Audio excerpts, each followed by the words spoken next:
కదా. గుడ్, మంచి పని. ఇవాళ రోజున మరి అదే పత్రికలు నిస్సిగ్గుగా ఎట్లా వార్తలు రాస్తున్నాయి, నిస్సిగ్గుగా ఎట్లా లైవ్లు ఇస్తున్నాయి. ఏంటది? ఘన విజయం సాధించేశారు. ఏంటి సాధించింది? ఎన్నికల్లో పోటీ చేసి గెలిచారా? ఎవరినన్నా లాక్కొచ్చుకుని ఆ పార్టీలోంచి ఈ పార్టీలోకి ఫిరాయిస్తే అది గ్రేటా? దాని ద్వారా సాధించింది గొప్ప విశేషమా? ఎక్కడైనా ఓ 2/3 మెజార్టీతో వచ్చారంటే ఒక అర్థం ఉంది. 5గురిని 10 మందిని పట్టుకొచ్చి లాక్కొచ్చి కేసులు పెట్టి వేధించి చేసేది ఏ విధమైనటువంటి సబబు అవుతుంది? ఎలా జెన్యూన్ అవుతుంది? ఇప్పుడు మనం కేసీఆర్ వాళ్ళని లాక్కున్నప్పుడు తప్పన్నాం, అలాగే ఇవాళ కాంగ్రెస్ లాక్కున్నప్పుడు తప్పు అంటున్నాం ఎమ్మెల్యే. అట్లాగే తెలుగుదేశం పార్టీ 23 మందిని లాక్కున్నప్పుడు తప్పన్నాం.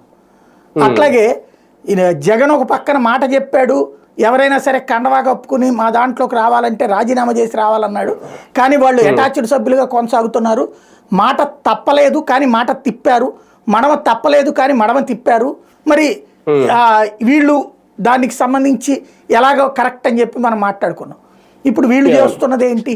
ఓపెన్గా ప్రాక్టికల్గా మనకేమైపోయిందంటే ప్రజాస్వామ్యం అనేది బూత్ అయిపోయింది. ప్రజాస్వామ్యాన్ని అసహ్యకరంగా చేశారు. ప్రజాస్వామ్యం అంటే బలమున్నోడి రాజ్యం చేశారు. రాచరికపు కాలంలో కూడా ఇంతటి రాక్షస పోకడం లేవు. రాజుగారు తను ధర్మాత్ముడు అనిపించుకోవడం కోసం ధర్మంగా మాట్లాడేవాడు